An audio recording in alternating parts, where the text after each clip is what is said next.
NBC News has been under fire for their strange attempt at normalizing two parents experimenting on their 3-year-old twins by refusing to acknowledge their gender.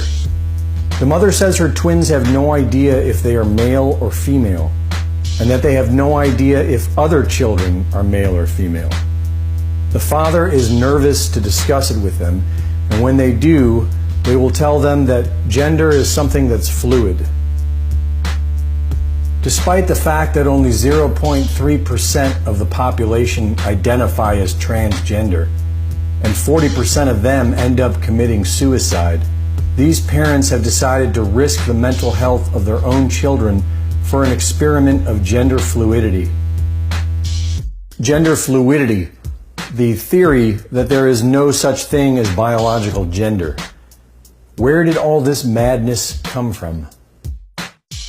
Psychologist John Money, who claimed that heterosexuality was a superficial concept while advocating for what he called affectional pedophilia, is the man responsible for today's controversial gender studies. He believed that gender was learned as opposed to being an innate part of biology.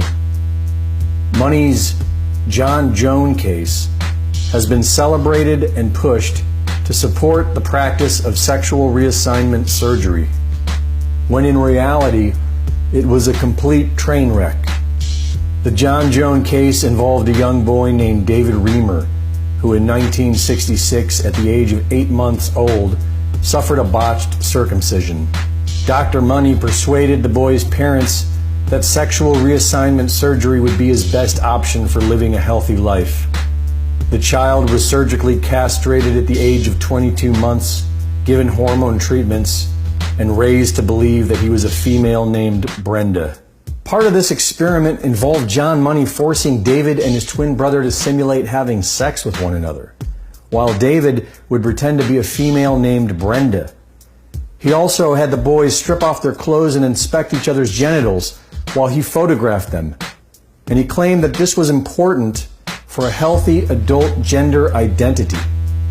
He published several papers claiming the reassignment was successful, writing that the child's behavior is so clearly that of an active little girl and so different from the boyish ways of her twin brother.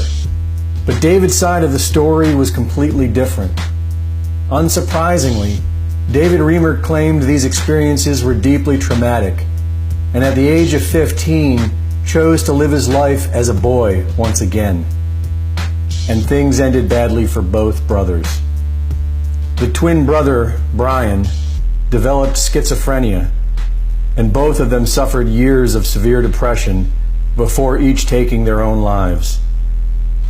Brian overdosed in 2002, and David shot himself in the head with a shotgun in 2004. He was 38 years old.